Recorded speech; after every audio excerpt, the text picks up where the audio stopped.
The Hoover Institution is the nation's preeminent research center dedicated to generating policy ideas that promote economic prosperity, national security, and democratic governance. Hoover research has directly led to policies that have produced greater opportunity and freedom in the United States and the world. How has Hoover achieved this distinction?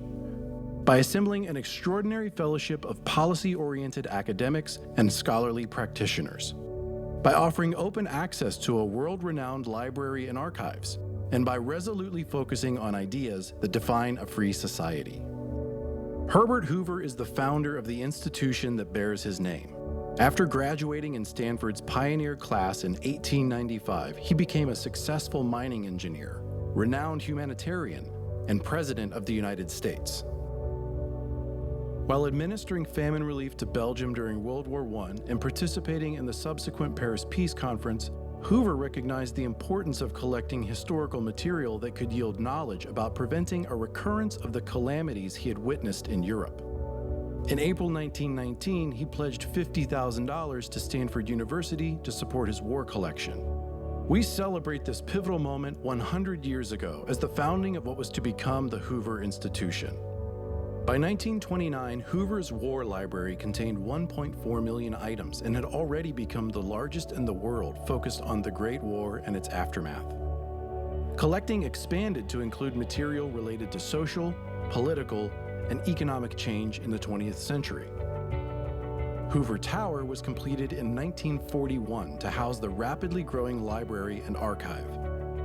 In 1957, the collection was definitively renamed the Hoover Institution on War, Revolution, and Peace. Hoover's vision for the institution is captured in a statement to the Stanford Board of Trustees in 1959. The institution supports the Constitution of the United States, its Bill of Rights, and its method of representative government. The overall mission of this institution is, from its records, to recall the voice of experience against the making of war, and by the study of these records and their publication, to recall man's endeavors to make and preserve peace. The institution itself must constantly and dynamically point the road to peace, to personal freedom, and to the safeguards of the American system. By the 1970s, the institution was generating influential research on government regulation, tax policy, national security, healthcare, Social Security, energy, and proposals to limit government expenditures. Many innovative public policy proposals developed by Hoover Fellows were adopted in the 1980s, and Hoover contributed influential policy ideas for countering communism that ultimately led to the collapse of the former Soviet Union in 1991. The all-volunteer army, the flat tax, the Taylor rule for monetary policy, and school choice and accountability are all transformative policy ideas generated by Hoover Fellows. Hoover's timeless fundamental values of freedom, private enterprise, and limited effective representative government derive from 100 years of scholarship and the lessons of history. The Hoover Institution is poised for even greater impact in the years ahead, informing the marketplace of ideas, advising the country's policymakers, and illuminating the road to prosperity and peace in America and around the world. This lecture series brings together Hoover Fellows to discuss how the ideas and values that have undergirded the institution for 100 years remain crucial in understanding and formulating public policy in the 21st century.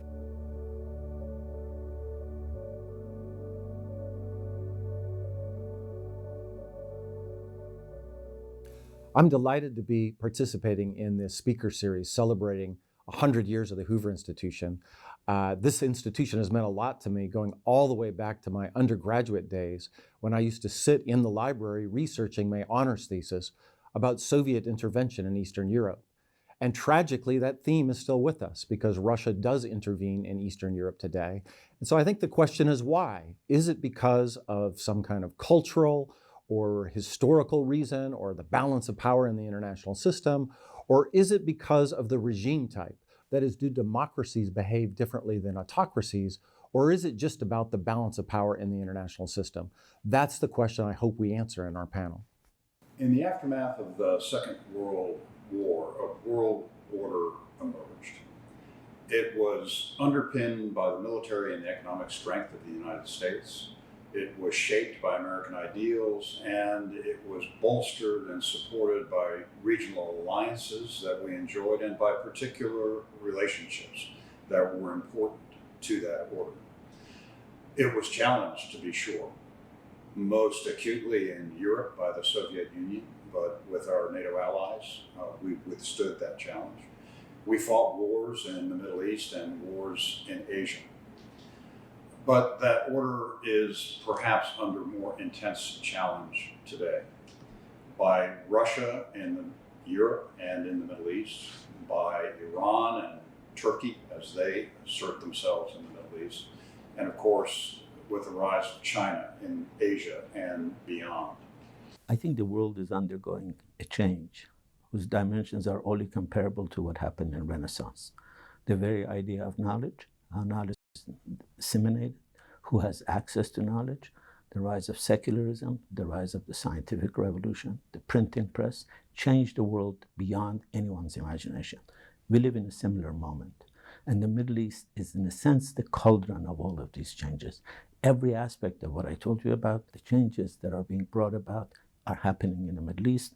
Migration patterns are changing. There are millions of Muslims living in the West.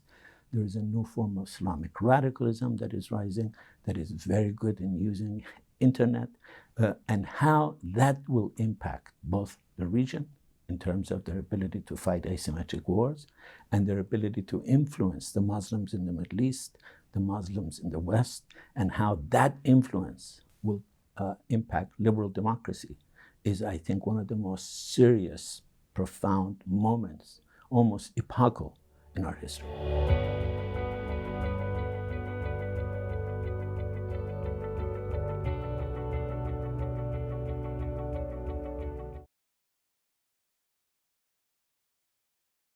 Good afternoon, everyone.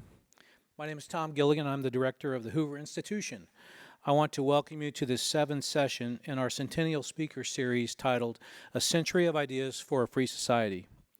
This series features 11 panel discussions over the course of the year to showcase the rigorous scholarship and research central to the institution's mission and values. Today's discussion is titled New Regional Orders and New Ways of War, Europe, the Middle East, and Asia, and includes a distinguished panel of participants. First is Michael McFaul. Michael McFaul is the Peter and Helen Bing Senior Fellow at the Hoover Institution, as well as a professor of political science at Stanford University. He is also the director and a senior fellow of the Freeman Spogli Institute for International Studies. From January 2012 to February 2014, he served as the U.S. ambassador to the Russian Federation. Before becoming ambassador, he served for 3 years as a special assistant to the president and senior director for Russian and Eurasian affairs at the National Security Council. His most recent book was a New York Times bestseller published in 2018 titled From Cold War to Hot Peace, An American Ambassador in Putin's Russia. Our second panelist is Abbas Milani. Abbas Milani is a research fellow and co-director of the Iran Democracy Project at the Hoover Institution. In addition, Milani is the Hamad and Christine Moghadam Director of Iranian Studies at Stanford University. His expertise is U.S.-Iran relations and Iranian culture, political, and security issues. His most recent book is titled A Window into Modern Iran, the Ardashir Zahidi Papers at the Hoover Institution Library and Archives, which will be released next week. Our final panelist is Admiral Gary Roughead. Admiral Roughead is the Robert and Marion Oster Distinguished Military Fellow at the Hoover Institution. Admiral Roughead graduated from the U.S. Naval Academy in 1973. In September of 2007, he became the 29th Chief of Naval Operations after holding 6 operational commands. He is one of only 2 officers in the United States Navy's history to have commanded both the Atlantic and Pacific fleets. And today's moderator is Admiral Cecil Haney. Admiral Haney completed 38 years of distinguished service in the United States Navy before retiring in 2017. A career submariner, he headed the U.S. Strategic Command, which is responsible for strategic capabilities involving nuclear weapons, missile defense, space, and cyberspace. He also commanded the U.S. fleet responsible for operations in the Pacific and Indian Oceans. Please join me in welcoming this esteemed group to the stage.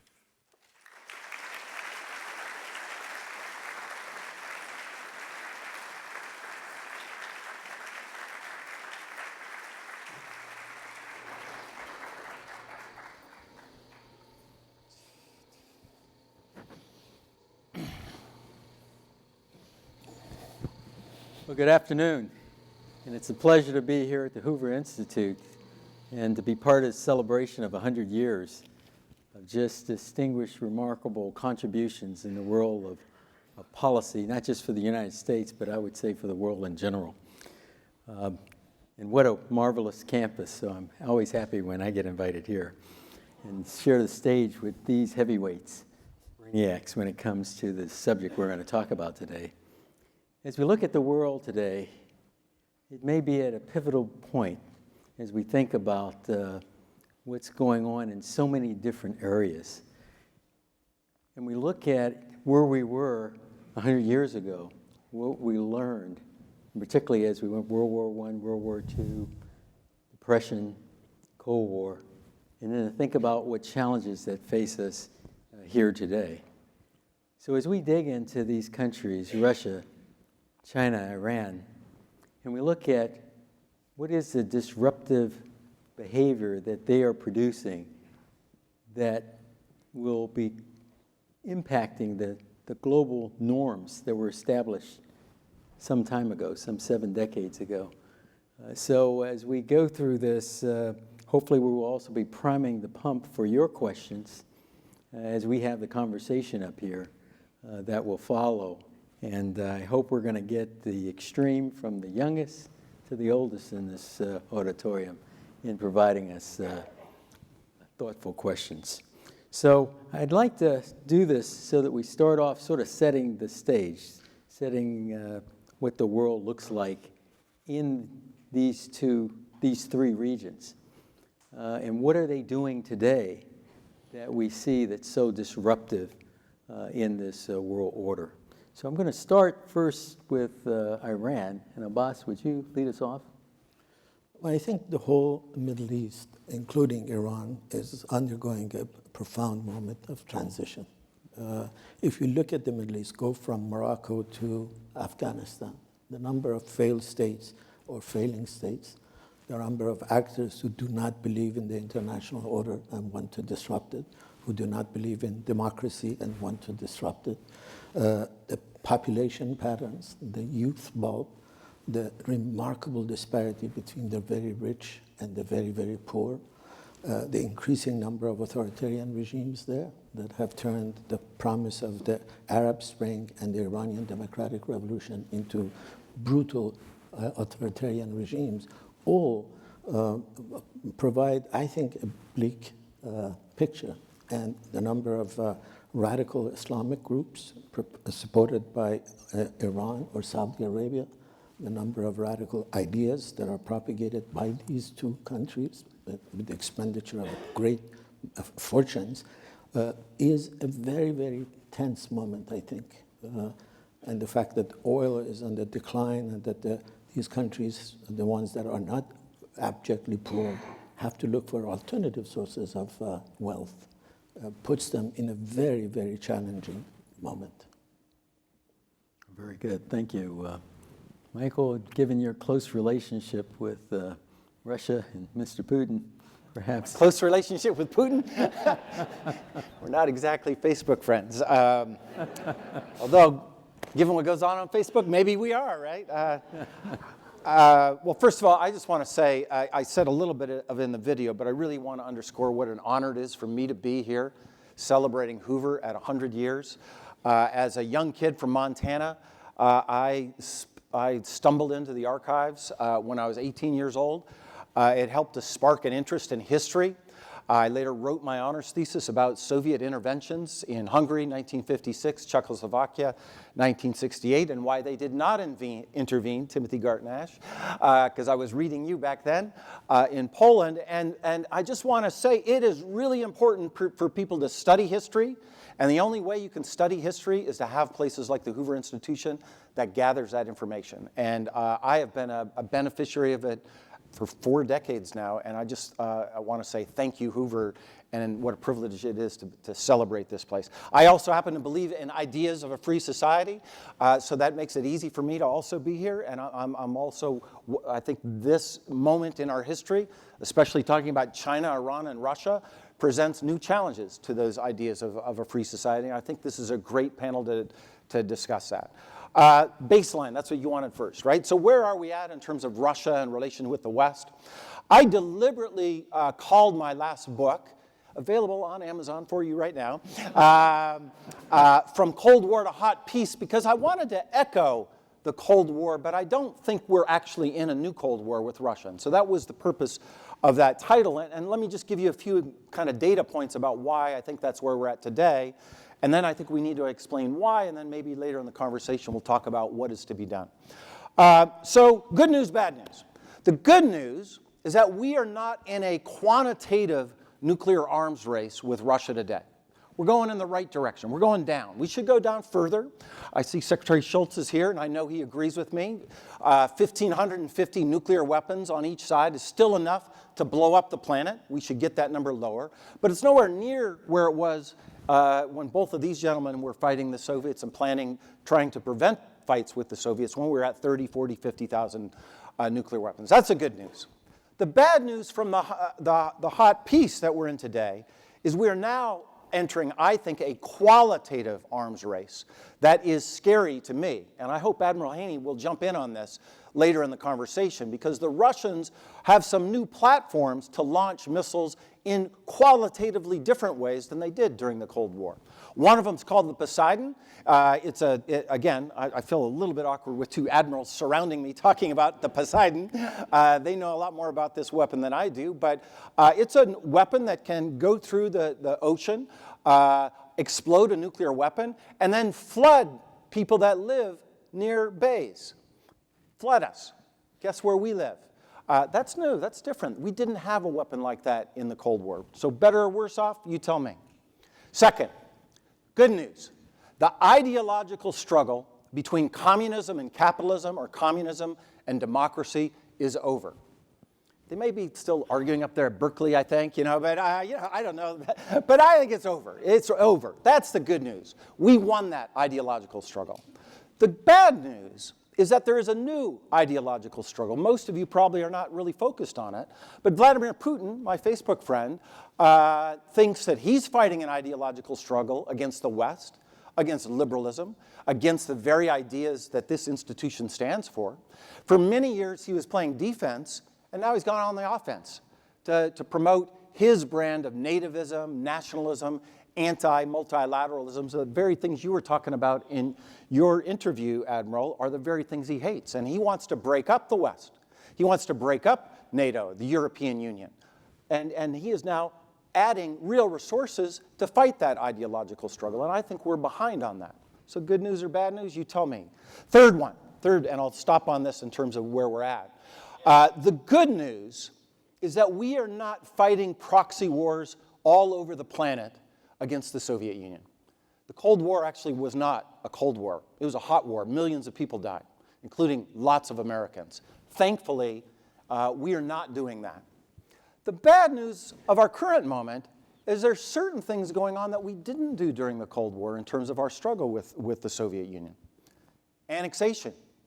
We thought that was over after World War II. We fought a war in part to stop annexation in Europe. Now it's back when Putin went in and annexed Crimea. That's disturbing. That's something we didn't see in the Cold War.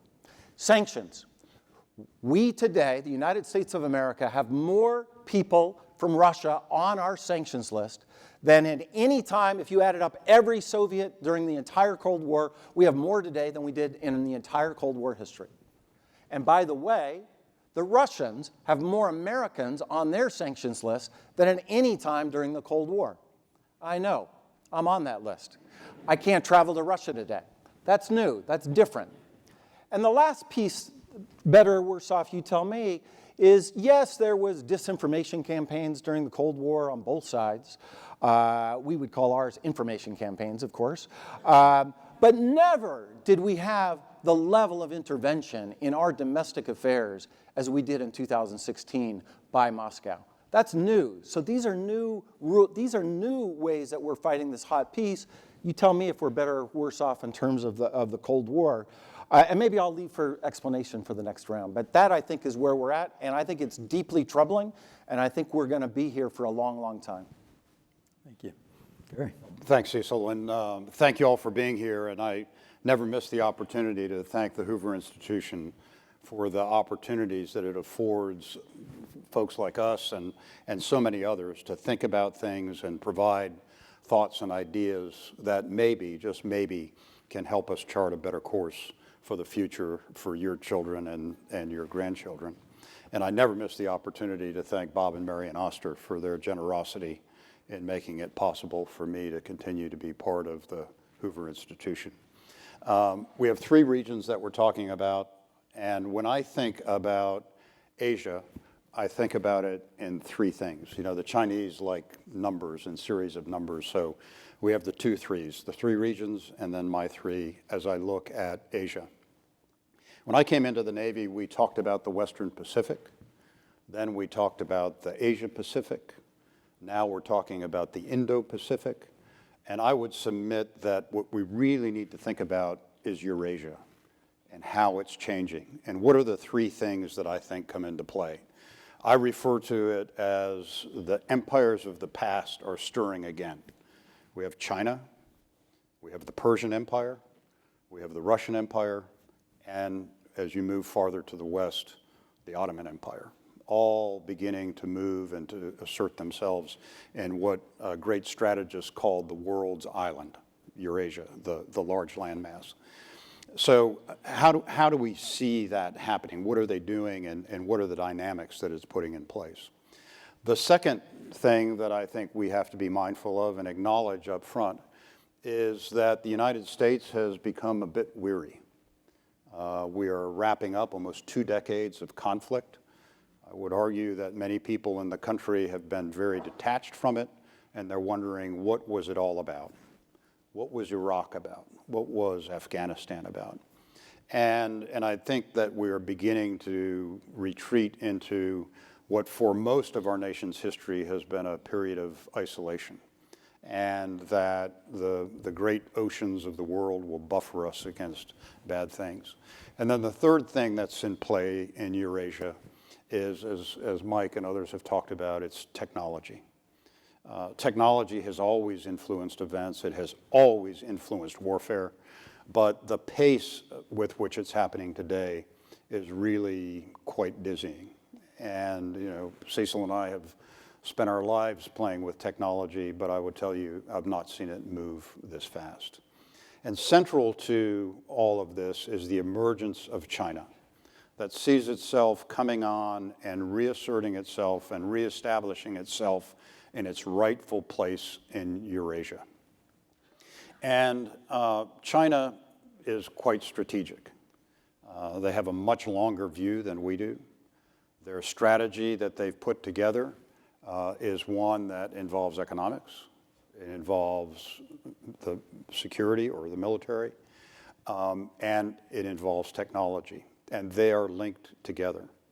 But something different about China this time, I think, as it reasserts itself, is for the first time in a long time, it is a maritime power. Now, we can look at our Navy and we can say that we are the world's premier global Navy, and that is absolutely true. No one can hold a candle to it. But China has become a maritime power. It has the world's largest fishing fleet. It has the world's largest commercial fleet. It had just surpassed Korea as the largest builder of commercial vessels.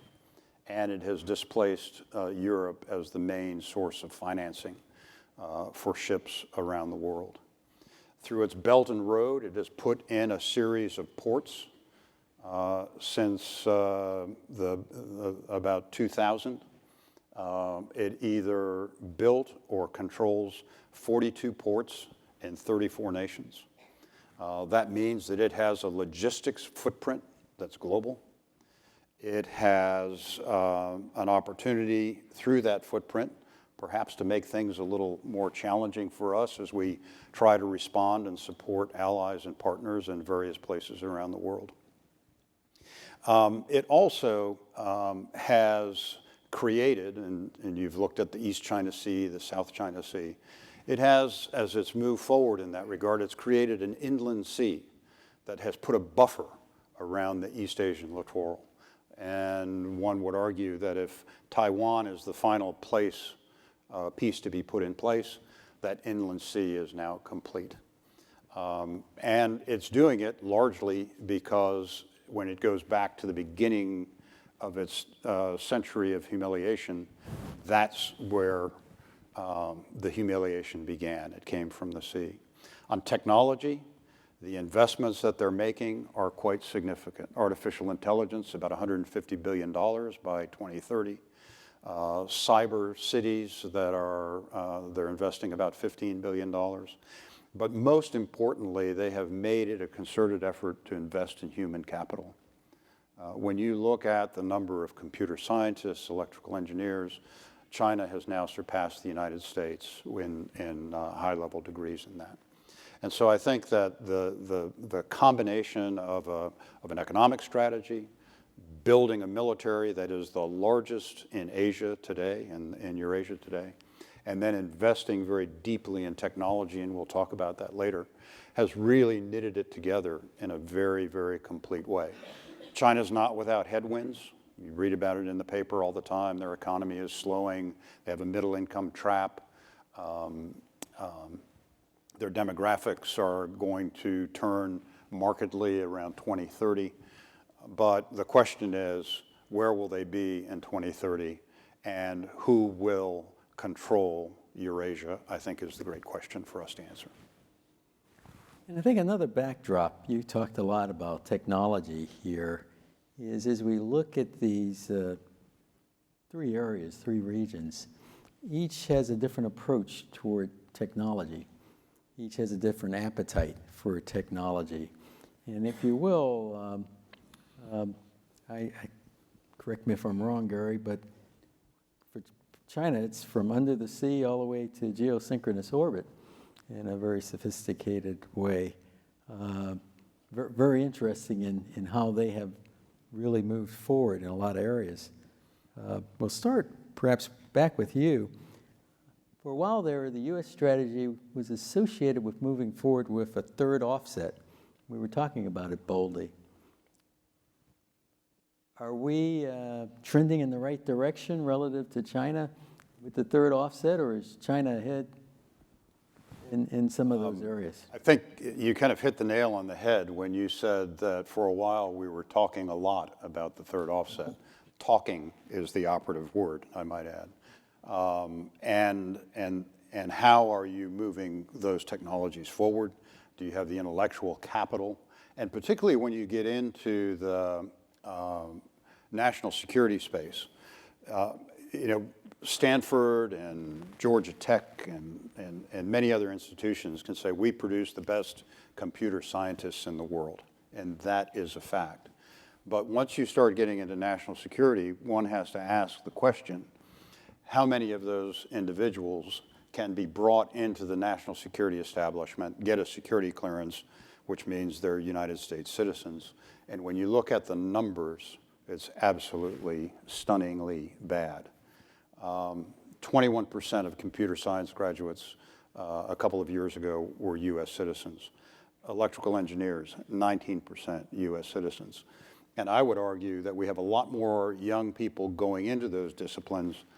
However, our elementary and secondary schools are not providing the foundations upon which they can build to succeed and graduate in those disciplines. So I think that we have to get very, very serious about where the investment's going and not simply talk about the fact that we have this third offset strategy.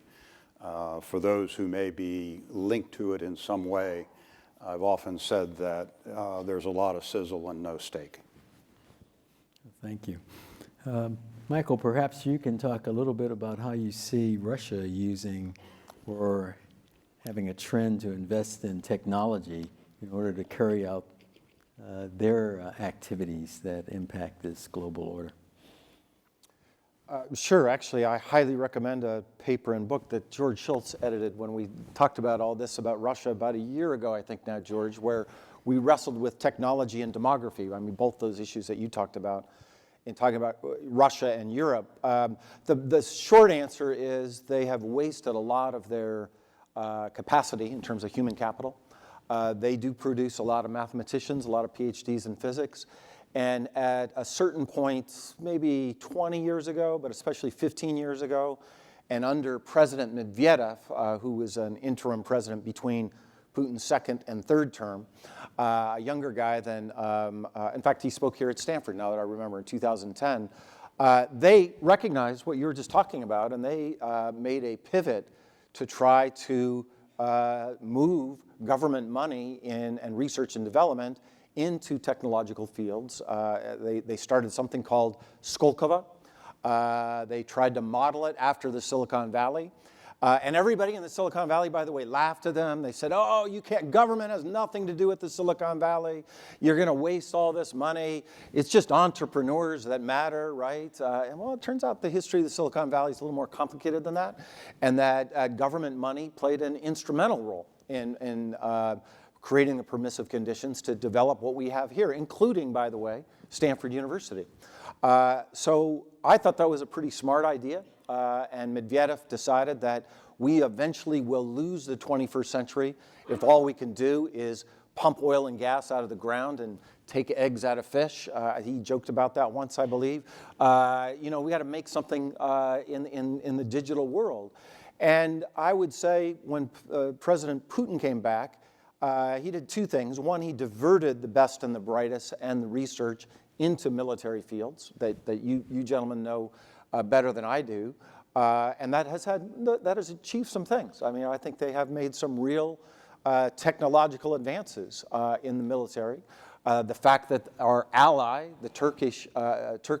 Erdogan, is buying the S-400 weapon and not our systems, that's a really bad sign to me. And these other platforms that I talked about, delivery vehicles for nuclear weapons, is also a bad sign. And let's just be clear about this hunger to go back to the good old days of the 19th century when these two oceans protected us. Those oceans don't protect us against cyber weapons and nuclear weapons. That is a myth. We can be nostalgic if we want, but there's no going backwards. So he's diverted there in ways that have advanced their, not just their nuclear, by the way, their conventional capabilities, their cyber capabilities, their capabilities in space. Admiral Haney, maybe you should comment on all this as well. I want to make sure we pull you into this conversation. But at the expense, I would say, of this civilian side, and I think that was a huge mistake. By the way, it's estimated that we have somewhere between 50 and 60,000 Russians in the Valley who have come here precisely because there were not the opportunities to realize their potential there. That's great for America, but that's pretty bad for Russia. And with it, you might comment a bit on Russia utilization of things like cyber in the information campaign. At Spectrum, everything is not so hard military. That's right. I'm glad you pointed that out, because they do have excellent cyber security capabilities, second only to the United States and maybe China. The last time I read secret information was a while ago, 5 years ago to be precise. But they have tremendous capabilities, and by the way, people like me have to worry about those capabilities still to this day. I am a target for their activities in that domain. But the information part is also important. About a decade ago, like I said, Putin got tired of being on the defensive, right? He got tired of information from the West coming into his country. So he started to control it and shut it down, independent media. But then he started to export it. He invested in platforms to export their ideas. Things like Russia Today, things like Sputnik, things like the Internet Research Agency that we learned about in 2016, and those investments, at the time, you know, a lot of people, including myself, I want to be honest here, we kind of laughed at it. You know, you look at Russia today, it doesn't seem serious. Who could honestly be watching this? And you all have Russia. If you have cable TV, you all have it. Go check it out tonight. Go find it. It's on the 200s or so, I think, in the system. And you'll look at it and you say, man, this seems really silly. But then look at the numbers of RT on YouTube. They're the most watched news organizations on YouTube today. So somebody's watching. And those investments, I think, have produced results. And I think we have not paid enough attention first to the diagnoses of how does this work? How is it that they use these things? There's been more attention after 2016, but I think it's grossly inadequate compared, including here at the Hoover Institution, the amount of academic research we used to devote to propaganda. During the Cold War, we got out of the habit of it, right? Because we thought we'd won. The Cold War is over. Our ideas had won. We got soft. And I think we need to do some real research on those diagnostics to then figure out our new strategy in the 21st century. Because going back to RFE-RL, you know, Radio Liberty, that's not going to be sufficient. And I think I don't know about with respect to China and Iran, but with respect to Russia, I think we're losing ground. I really think we're losing ground. We're not paying attention. And we need to develop much more attention to how they are working in this space. Gary, you want to pile on? And I'd love to hear Abbas talk about how information penetrates into Iran. But you know, how we think about how people pull information, I think is hugely important. There's a very good paper that was done at Purdue University a couple of years ago. Similar to Stanford, has a very large Chinese student population, and one, you know, would think, particularly those of my vintage, how are they getting their news? 80% of the Chinese students at Purdue University get their news from a Chinese language social media site. So all of the newspapers and televisions that are booming around in our communities, that's not how people are absorbing news. So China is able to provide information to its diaspora in a way that potentially influences. And when you look at attitudes toward China and Russia among that Chinese student population at Purdue University, where they've come and assimilated into our communities for a period of years, the numbers are not what you think they are. Opinions of China have gone up and opinions of the United States have gone down. And so how we think about how information moves, how information will play in warfare, to Mike's point, the ability now to reach in non-kinetically into other countries and manipulate information to affect infrastructure, to disrupt the daily lives of people, I think need to be looked at in ways that then overlay on other military capabilities that we have. And, you know, we keep citing George Shultz here, but George put together a series of discussions, and I had the privilege of writing a paper with some of my colleagues from Johns Hopkins, where we came up with a hypothetical scenario involving Taiwan. We stopped it before any shots were fired, but the technologies that we described in there just indicate how we have to think differently about these new ways of war. Thank you. Abbas, perhaps you can shed some light on Iran and technology, both in soft power and other hardware. I think Iran brings together many of the themes that was being discussed. In terms of China and Russia and their influence in the Persian Gulf, I think China and Russia are now in a position they have never been before. Iran is about to have a joint naval operation with China and Russia. Iran is renting a naval base in Bushehr, where Iran's nuclear program is based, to Russia. Iran has just signed a long-term mutual defense agreement with Russia, only a small parts of which have been made public. Iran has agreed to a $400 billion, ostensibly, investment of China in Iran. It's not clear how much of that will be actually realized, but the fact that China will move in that direction, I think, is very important. Russia has never had as much influence in Iran as it does today.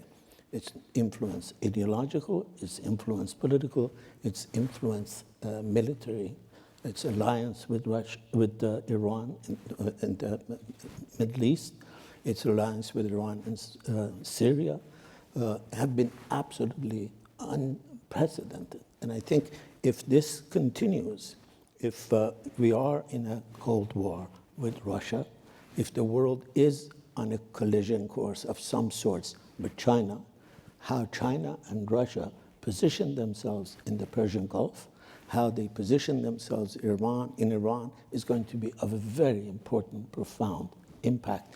And very few people are paying enough attention to this. I think there is a brotherhood of authoritarianism, and they are all brothers. There are not too many sisters in these authoritarian regimes. There is a brotherhood of authoritarianism. Mike has been talking about this. Larry Diamond has been talking about this depression of democracy, this deficit of democracy. The Iranian regime is clearly trying to align itself with this authoritarian brotherhood. And in terms of technology, Iran is a very paradoxical country, in a sense that Iran, although it is 85 million, is the top 10 countries, one of the top 10 countries, 7th or 8th, in terms of the total number of people who are studying science, math, technology. Iran's university, at least a couple of them, are very well respected around the world. They're recruited. Sharif University is recruited at Stanford, at MIT. Iran is one of the most sophisticated hackers. Iran is one of the most controlled social media, but it's also one of the most active social media. In China, 7% of the Chinese use circumvention tools to get news from sources outside China. In Iran, it is close to 80%. Facebook is illegal in Iran. There are 50 million users. And every Iranian leader also has a Facebook site. And Twitter account. And Twitter account. It is truly, but the regime completely understands the capabilities of this social media and social control. And they do it not just for espionage purposes, and they're very good at that. They're constantly trying to hack Stanford Iranian studies. They're threatening directly all the people who are against the regime, and they sometimes do succeed. But they employ, openly, they don't hide it, they employ at least 12,000 cyber jihadists. These are people whose sole purpose is to engage in social media, to attack the critics of the regime, to propagate its ideology. The regime uses very sophisticated technology, most recent technological abilities to monitor the people. They bought several years ago $600 million of technology from Siemens Nokia that allows them to pinpoint every telephone, every conversation, and listen. So while the society is very engaged, the regime, essentially because of its ideological intransigence, because of its sclerosis, has become inhospitable for people who understand technology. Iran has the biggest brain drain. Iran has been the #1 brain drain country in the last 4 or 5 years. So in technology, I think it's very paradoxical. People are trying to use it. Iranian women are trying to use it. Social media is trying to use it to promote democratic values, to promote entrepreneurship. The regime is trying to use it for social control, for monitoring, for espionage, and for what they call cyber jihad. Could I just add one thing about Russia, because it might be interesting to think about in comparative perspective, in terms of their strategy with respect to information and technology. It is not like it was during the Cold War, when Pravda and their various platforms would propagate, that was the verb you used, an alternative to our system, right? And they would try to win that argument. sometimes within our society, but most times in other countries. And it was an ideological struggle between what they were propagating and our system. That's not the strategy for Putin these days, the Russian strategy. They're not trying to win the argument. They're trying to say there are no arguments, there are no facts. That's what their disinformation campaign is about. It's all whataboutism. It's all, there's no facts. And if there's no facts, then everybody's as guilty as the other person. So that's one piece of it. And the second is polarization. They are trying to exacerbate existing polarization in societies, including our own. So they didn't start polarization, right? They're working with something that are inside societies. But they are using the cleavages, the divides, the arguments that we already have in Western democracies.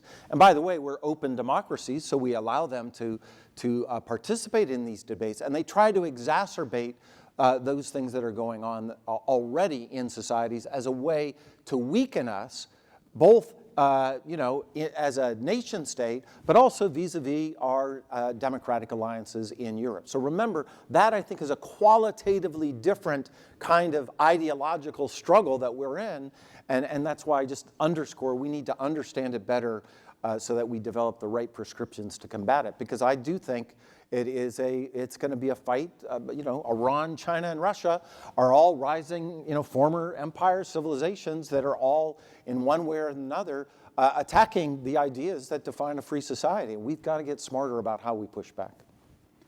I think the other thing to consider too, and I don't subscribe to the fact that there's a Russia-China alliance. I don't know where you are on that, Mike, but clearly they will look for opportunities to be in a more dominant position than perhaps we would be, especially in Eurasia.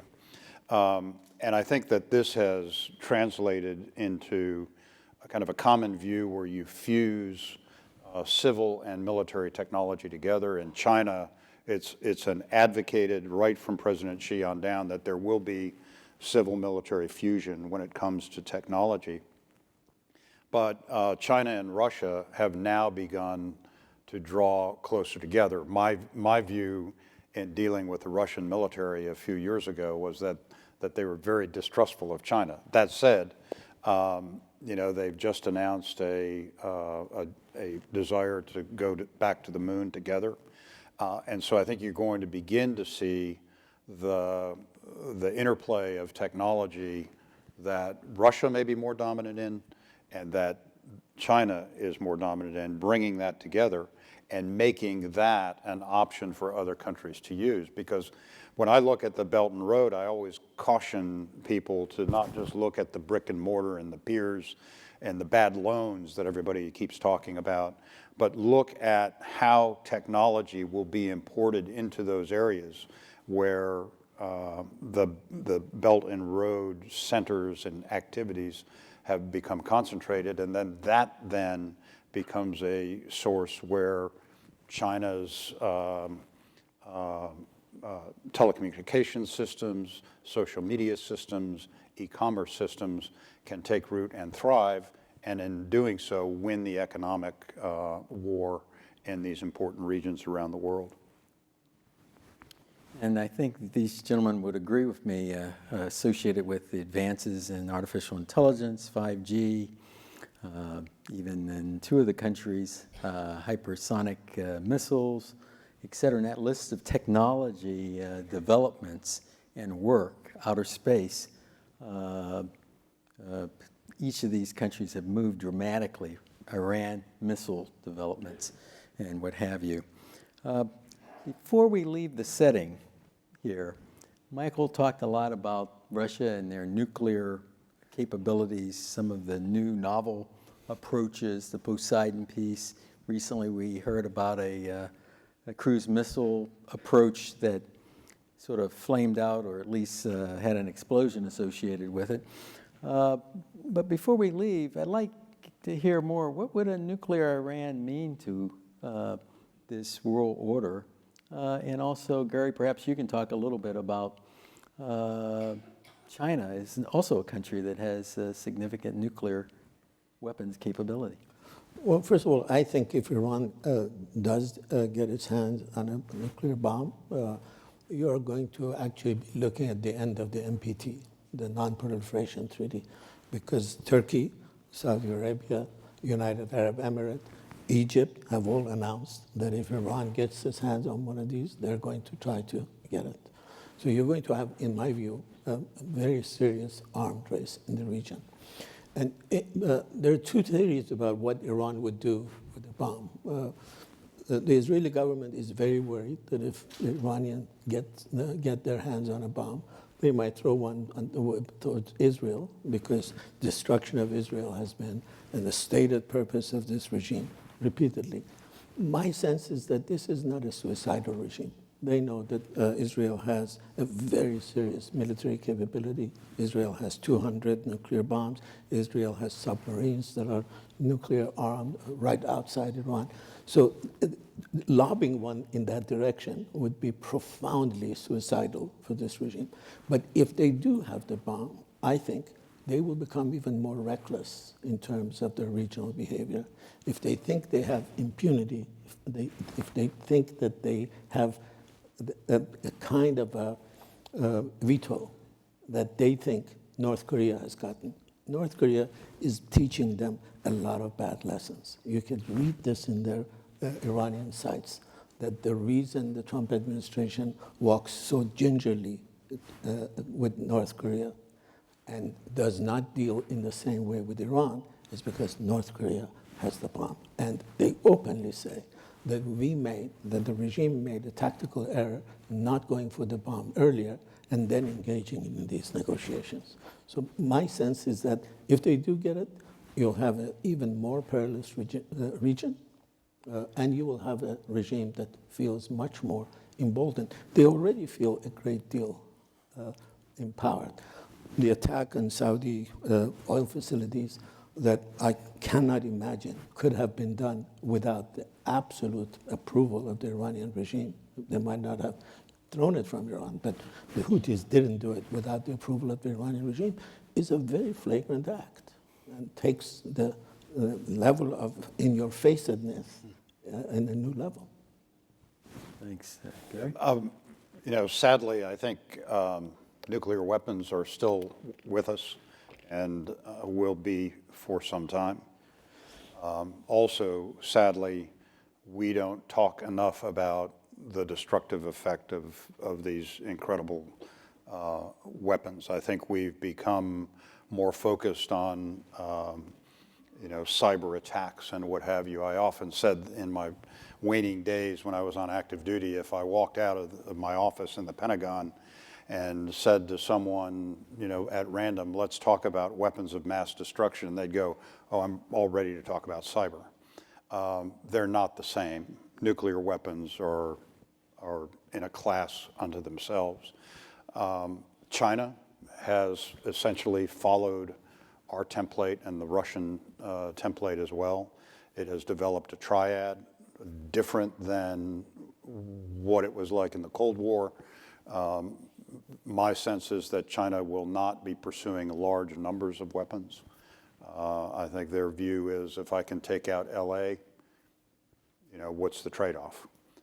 And not go for the large numbers, but smaller. But they will have a capable nuclear arsenal, and with the advent, most recently, of a sea-based nuclear deterrent, they'll have a survivable leg that provides a second strike capability. And with that sort of last question in the nuclear arena, Michael, it seems like we're in a trajectory where we're losing ground on treaties in that regard. Had a good conversation yesterday with George Shultz in this regard. Would you give your views of where we are, where we seem to be going, and is that also going to be impacting this world order going forward? Well, I think the trajectory's in the wrong direction, without question. We learned during the Cold War that we could have fundamental disagreements with the Soviets and ideological disagreements and still do arms control. and by the way, not check our values at the door when we engage with them. I think there's this misunderstanding of what happened during the Cold War. Just because you sign an agreement doesn't mean you sign up to that you're going to be Facebook friends, not to go back to Facebook friends. Despite all of my radical disagreements with President Putin and his autocratic regime.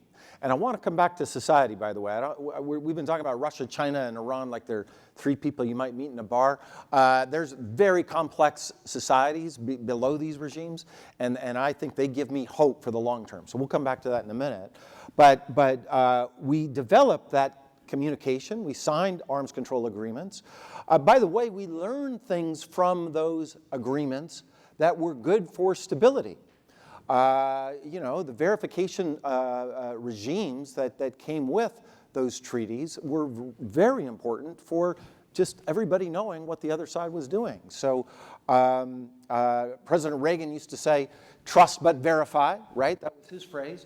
When I was in the US government, I said, don't trust, only verify. And if we do not have the treaties in place to do that, we will not have the capability to do that. So I think it was a huge mistake to pull out of the INF Treaty. With all due respect to the arguments about how we needed this in order to fight China, I'm not convinced. I think that was a huge mistake. And we need to avoid an even bigger mistake by allowing the New START Treaty to lapse. I think there's just no sense to that.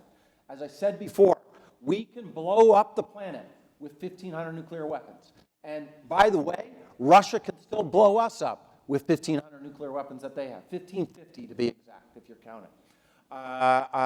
Deterrence works. We need to keep that in place.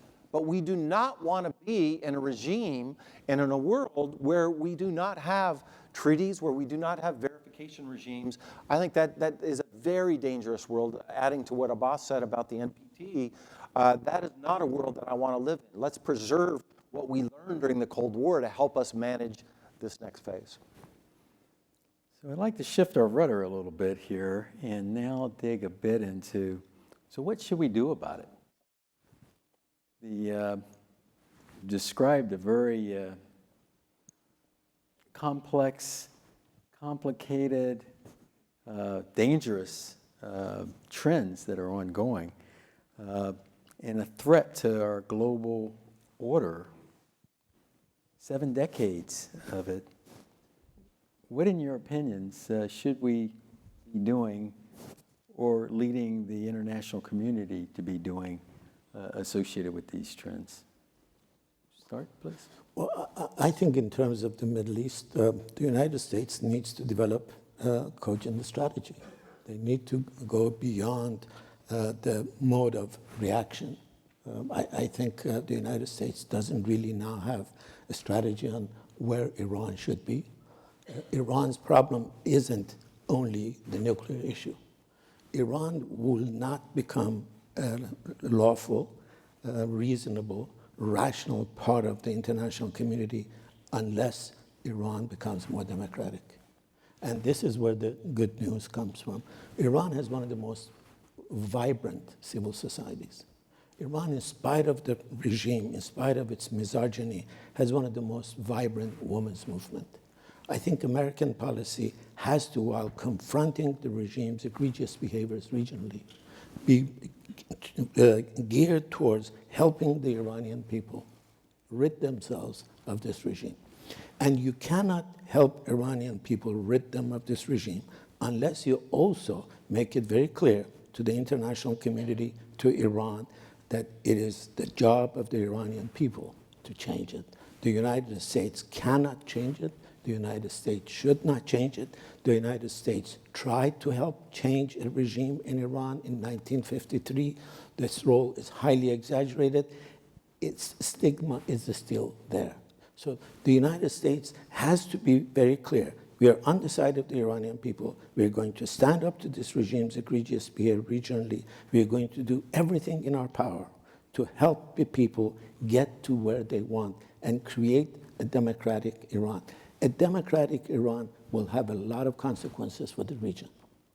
An authoritarian, despotic Iran has now created 160,000 trained Shiite radicals. That's the number of people that it is estimated the regime's proxies have. The Saudis, in order to counter Iran's radicalism, have helped create Taliban, have helped armed ISIS, have helped fund Al-Qaeda. That has created a cauldron. The United States has to say to both of these countries, not just to Iran, to both of these countries, enough is enough. Enough training radical Islamists, enough spending $50 billion in promoting the most intransigent form of Islam.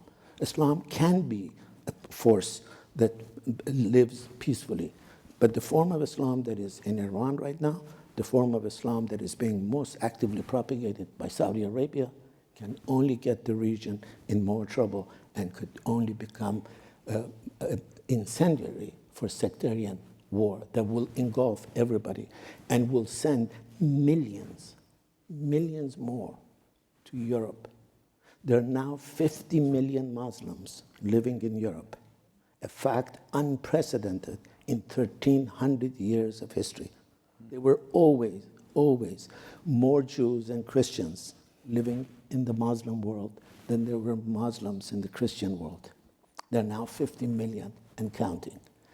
Increased sectarian war will increase the mass migration. And how many more Hungary, how many more Le Pens you will have in Europe after this move begins is anybody's guess. Well, thank you. And I think one takeaway, too, from this discussion, though, thus far, although we call it new regional orders, the word regional is a bit of a disclaimer. In each of these cases, I think you see more global impacts associated with what's going on within a region. And in the cases of some of these countries, their global reach has been, in fact, all of them, through cyber versus just regional. So thank you for that. Michael? So you've asked a hard question. We only have 28 minutes left. I need 80 minutes to answer your question. But let me just say a couple of... You can't have the whole 28. Well, I'm not planning to take it. No, I'm just kidding. Let me just say a couple of things. First, we've got to start with us. We need to get our own house in order. We need to have a sense that this is a common mission, American national security and American prosperity. And if we continue to fight over ourselves, between ourselves, we will lose the struggle against the three countries we're talking about. I firmly believe that. And I want to remind people, if God forbid there was ever a nuclear weapon from any of these three countries that would land in Palo Alto, it's not going to discriminate between Democrats and Republicans, okay? It's called American national security for a reason, and this piece it just breaks my heart that we don't think of ourselves as a nation vis-a-vis these places. We're so focused on fighting with each other. Number two, getting our own house in order. We've talked a lot about technology. You know when we peaked in terms of spending on research and development? 1964. That was a long time ago. What was happening in 1964? Well, that's when we were united against a common enemy. And we knew we were together. I don't remember that. I was only 1 year old, but I've read about it. We thought we had a common enemy, and we embraced and we paid our taxes to invest in research and development that helped places like Stanford and the militaries that you guys came from to win the Cold War. We need a similar commitment to research and development, the things you were talking about in terms of our school system. If we are going to compete against China and Russia and Iran in the 21st century, we got to have a stronger game at home if we're going to compete. And we're not having that conversation right now. Nobody's talking about research and development. Well, that's not true. Some are. It is not the focus that it needs. Third, we have to lead. I'm sorry, but we cannot withdraw. Superpowers, as my friend Bob Kagan said, don't get to retire. And the fallacy of that argument is that if we just pull back and withdraw and let other people lead, we're going to lead from behind, right? Remember that phrase from the Obama administration? That means there'll be no leadership. because into that vacuum will be a vacuum. Even the Chinese, I've been spending a lot of time in China lately. I think it'd be, this notion that they're going to take over the world, I don't see that. I think there'll be anarchy. I think there'll be a void of leadership. And so I think whether we like it or not, if it's not us, there will not be another leader of the free world. That means respecting and doubling down on alliances, and that means respecting and doubling down on ideas of a free society. That doesn't say a free American society. These are not American values. These are universal values. And that is the fourth thing then. Remember that there is an ideological component to it in dealing with all three of these countries. And at this time, I think, in this time of retrenchment, as Abbas said, we're in a period of retrenchment. We got to preserve what we have. To me, countries like Tunisia and Ukraine are vital to American national security today. And you may say, well, why do I care about Tunisia and Ukraine? I don't even know where they're at. Well, those are two countries that in very difficult neighborhoods are fighting for ideas of a free society. We should be doubling down and engaging with them so that if they succeed, our free world will be expanded and succeed. And then finally, with respect to autocratic challengers, Iran, China, and Russia, I do think there's some lessons from the Cold War, and I think it is a mix of containment and engagement. With respect to Russia, I think it's 3/4 containment, deterrence, but 1/4 engagement, as we did during the Cold War.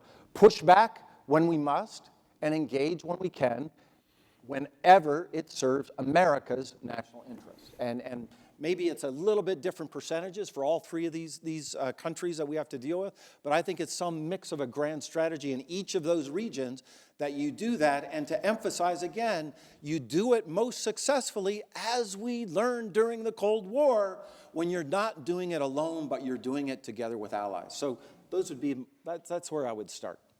And I have many, many more, but I'll end for now. I'm going to be brief because I think to get to your questions is the most important thing.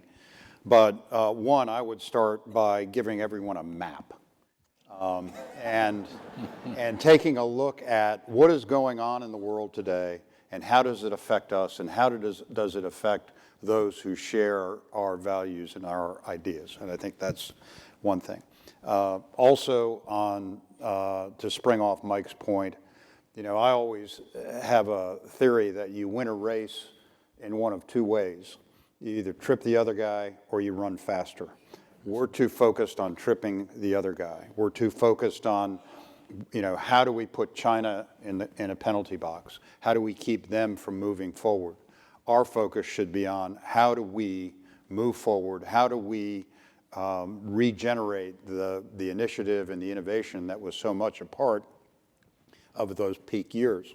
This past summer, I know all of us of a certain age look back nostalgically on the landing on the moon. That was not easy, but it represented a coming together of American industry, academia, and government in a way that we achieved something that hasn't happened since. And so I think that has to be rekindled. And in order to do that, sorry for circling back around on education. It is so important, and we all talk about STEM, and I'm a firm believer that we have to educate for the new technological future. But an educated public also has to understand where it came from. It has to understand its history, its peaks and its valleys, and it also has to have a firm understanding of this incredible, incredible experiment that a bunch of bright young folks created on this soil a couple centuries ago. And so if we can do all that, we're going to be in great shape. All right.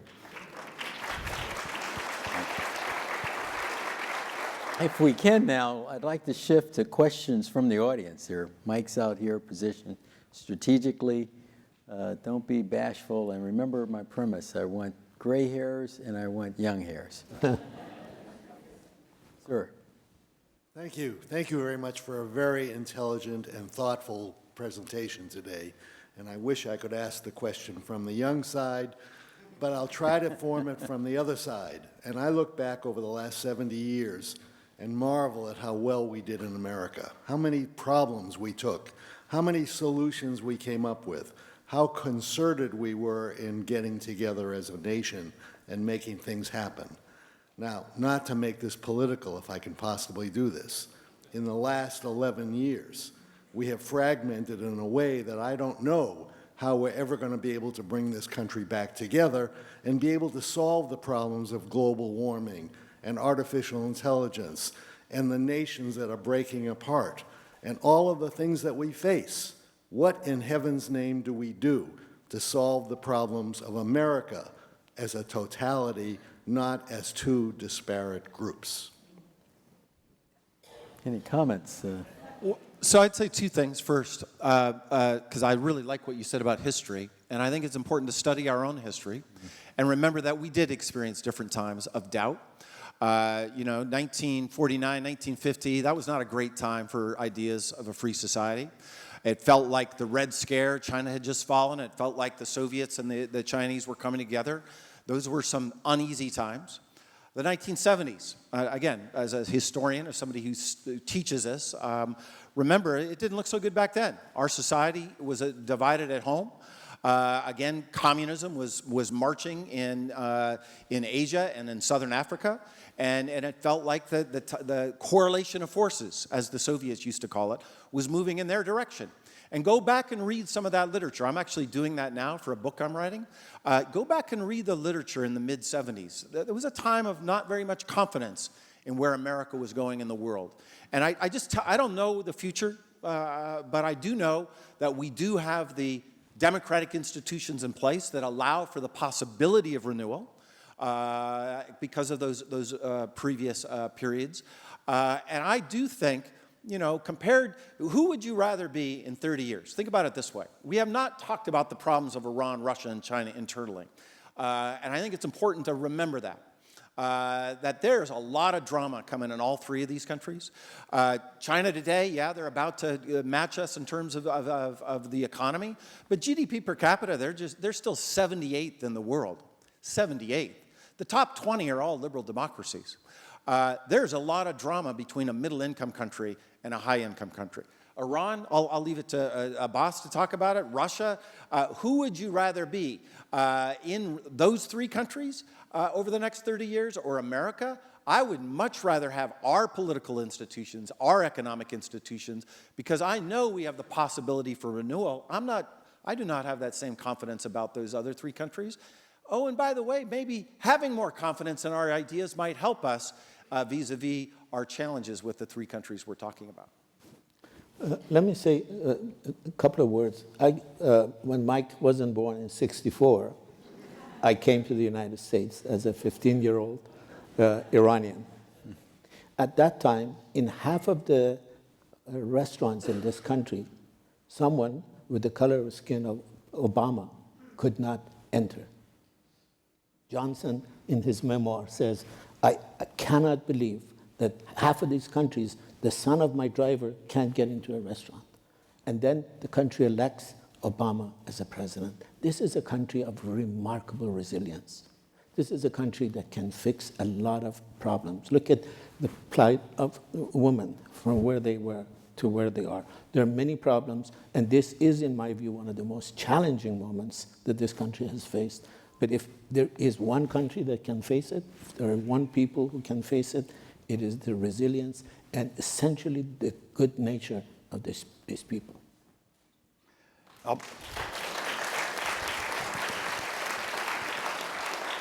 I'll be completely shameless. You can continue to support Hoover programs where you can have ideas kicked around. But in all seriousness, I think that we should take every opportunity to reflect on, as Mike and Abbas said, on the journey where we've been. It has not been easy. It has not been pretty. But I think that we have to reflect on that. I also believe that we have to rekindle in the United States a desire and a value system for young people to engage in public service and to be able to participate, to bring forward solutions in ways that they then can influence future generations. Easily said, But I really do think that it's important that in any venue where we can talk about those who go into the arena to try to work on public policy, who try to move this ball forward, that they should be applauded and acknowledged for their good work. And the last piece I will also throw in has been sort of resonated here is education. A lot of times today we focus a lot, and we need to, on STEM education. But I would also say we have to keep world history as another principal foundation that we have to improve in our education system. Sir. You must have been reading my mind, seriously. I'm not completely gray like that gentleman, but I got a little bit around the edges, so I'm kind of in the middle. But anyway, I grew up in Chicago with a blue-collar family. My parents sacrificed to send us to Catholic schools. And I worked my way through high school and college and got scholarships to go to the University of Illinois.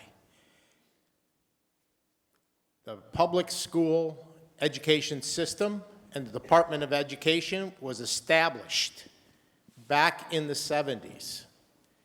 And look at all the billions of dollars that have gone to Washington, and the public education system hasn't gotten any better. It's a monopoly, and that's the problem. As you know, with monopolies, innovation gets stifled. The private and Catholic and parochial schools in this country are basically the incubators of education. Decentralize education from Washington, put it back in control of local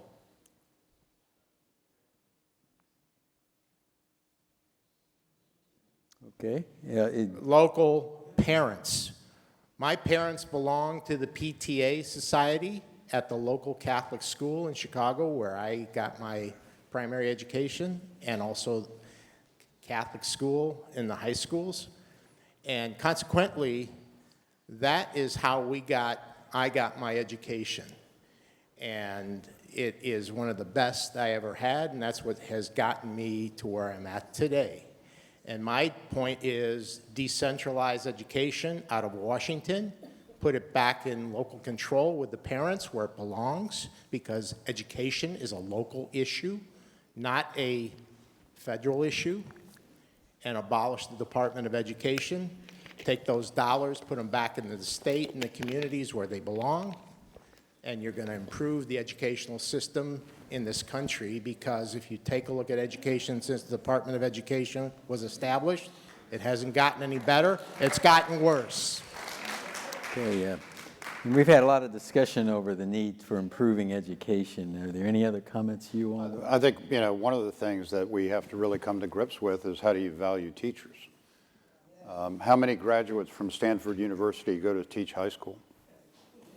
And until we do that, when you have a young person that wants to teach the next generation that is just barely making it financially, I think that we're not going to dig ourselves out of this rut. Can I say something?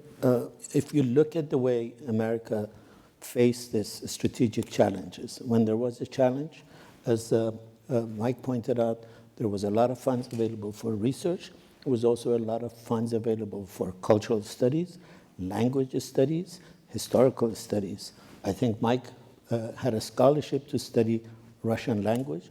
I think from the U.S. government, by the way. For the U.S. government. Me and Condi Rice. Condi Rice, exactly. The Middle East has been a central challenge for the United States for the last 40 years. The amount of funds available to teach, to have classes, to teach language, to teach Persian, to teach Arabic, to teach Kurdish has diminished. The U.S. government closed its language school in the State Department for teaching Persian. They were so angry at Iranians for taking hostages. The kind of a language, the kind of expertise that Mike had, that Condi Rice had, is missing. When they brought a team from Iran to the White House to negotiate during the Reagan administration, there wasn't a single official of the US government that could translate. They had to bring in a businessman, an Iranian businessman, to translate, who went on to make a lot of money as a middleman in the deals that were made. We need hundreds of people studying Arabic, studying Kurdish, studying Turkish, studying Persian, studying their religion. If there are centers for the study of these programs in the American academia, they have almost all been created by the private domain. Stanford University is the prime example of them. Islamic studies and Iranian studies, both created, endowed by members of the diaspora, the Islamic diaspora, Pakistani diaspora, and Iranian American diaspora. It is also interesting, you know, in my travels as a naval officer, how many countries where I would find my correspondent individual, my peer in any other nation, would know multiple languages fluently, not just partially. And I thought about when I grew up in Washington, D.C. public schools, we had to learn another language. French was mine, going through secondary education. But when I got to my kids going through school, my last one, it was, we parents had to fight to allow that kid to get Spanish.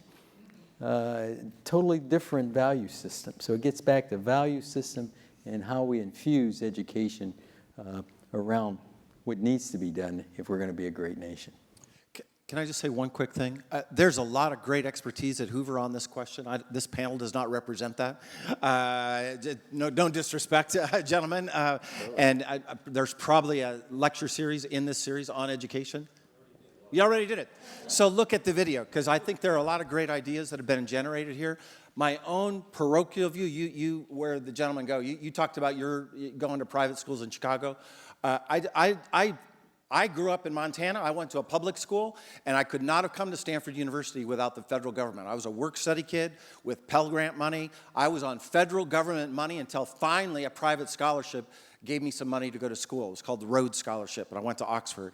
I just think it's a whole government thing. I think the idea that the private sector is going to solve it is not right, and I also think the idea that the Washington's going to solve it is not right. It needs to be a whole of society issue, especially to subsidize the things that otherwise might not happen. I want to correct the record. The government did not pay me to learn Russian. The government paid me when I was doing my master's degree at Stanford to learn Polish. Yes. And you're laughing. Why the hell would you learn Polish? Because back then, we were fighting in the Cold War, the government, not the private sector. I also want to emphasize that. We had Polish classes here, but nobody took them. I was in a class with 2 students, and I was incentivized to take Polish because we had a grand strategy that we thought having some expertise on Poland might help us win the Cold War. And so I emphasize that because that's the kind of grand strategy I think Abbas was talking about, and I think it's a whole of society approach that includes both the private sector, local education, and also private institutions like Stanford. Sorry to go on about my personal history. Very good. I won't ask you your age, but thanks for joining us at the mic. Would you address or just touch on the impact of climate change in these regional relationships? Good question. It's huge, and we can argue, and I think that's where good policy has been distracted because we are in this passionate debate about why. The approach that I take is the planet is changing. It's pretty clear, and I would argue that particularly as it applies to Russia and to China. The opening of the Arctic is a significant point of history in the planet. Navy guys get really excited when new oceans appear. So for Cecil and I, this is a big deal. But that changes the dynamic, and it's going to change Russia's fortunes, and China is going to be up there big time. I would submit that the entire planet will feel the effects of changes in food supplies. When you get into the South Pacific, in particular, Bangladesh, South Asia, and some of Southeast Asia, there are places that will be underwater in not too long. I think the great challenge that China will face, and indeed all of Asia will face, we fixate on the ice cap that's melting in the Arctic. There's another northern hemisphere ice cap that's melting as quickly.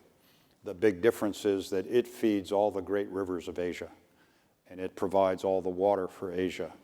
And when you put in place hydroengineering projects at a national level that's trying to preserve that resource, my view is that within 20 years, wars will be fought in Asia over water.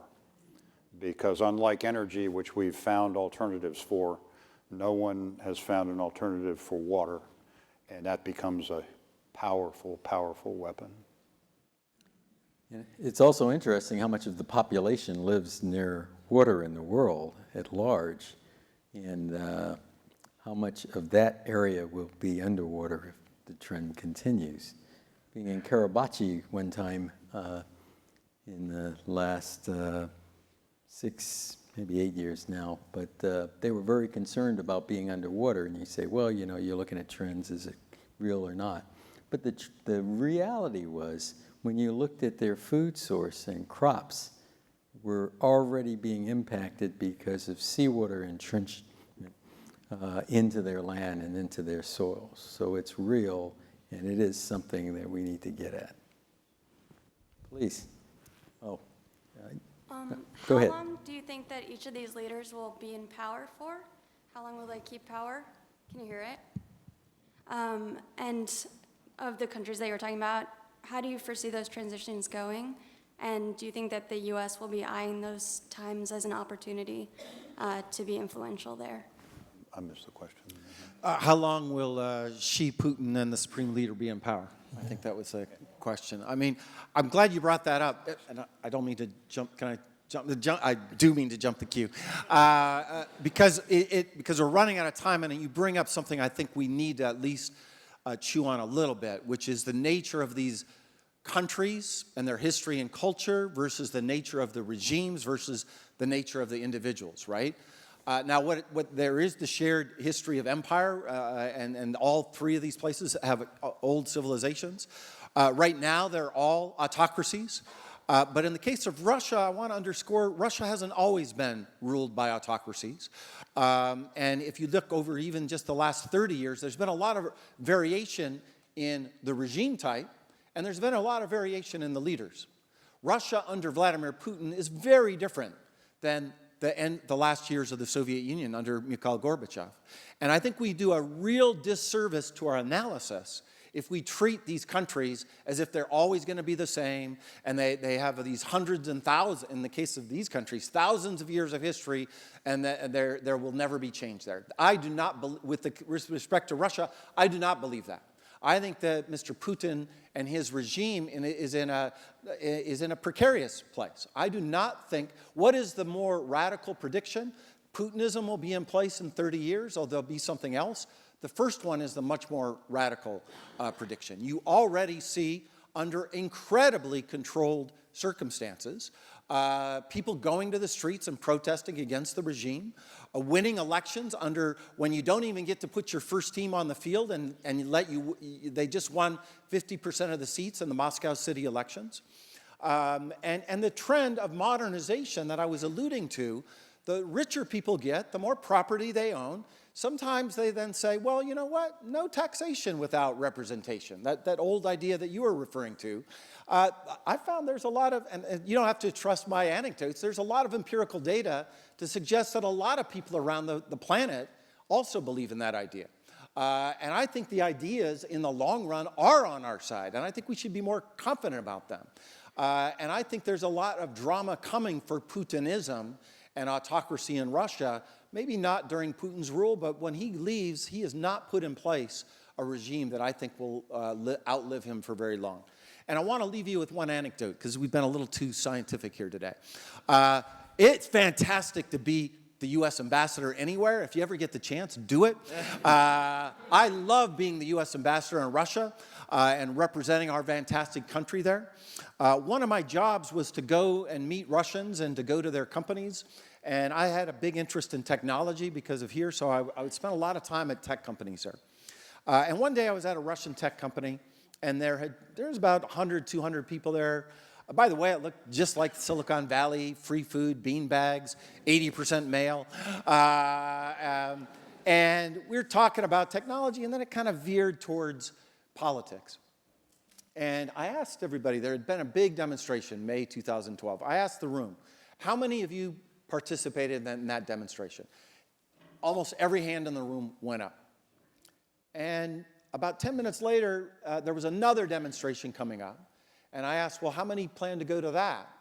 Only 3 hands went up. That's because in the first demonstration I was just talking about, the regime cracked down and arrested people. And some of those people, by the way, are still in jail today. And then the conversation moved on to HI and machine learning or something like that, artificial intelligence or machine learning.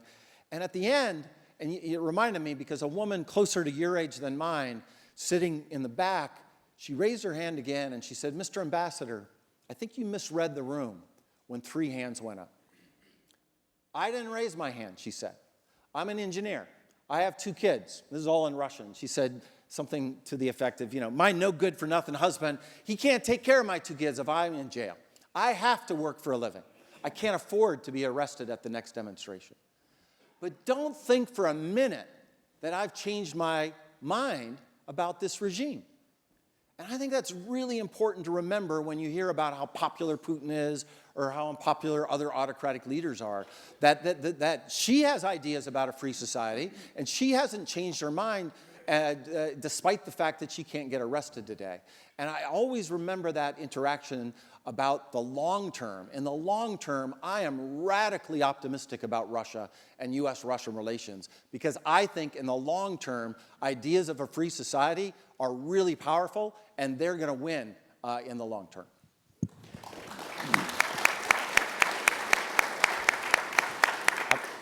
Well, we have unfortunately run out of time with my guide back there. But I want us to, first off, let's give a round of applause, particularly to that young lady that came up to ask that thoughtful question.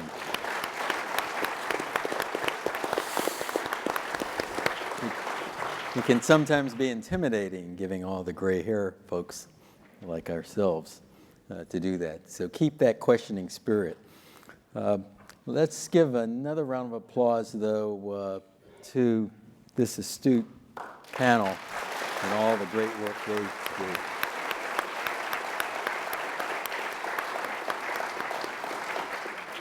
And the discussion and conversation doesn't have to stop in that. We're going to conclude here, but I wanted to invite you all into the outer area here for refreshments and continued conversation. Thank you all for coming.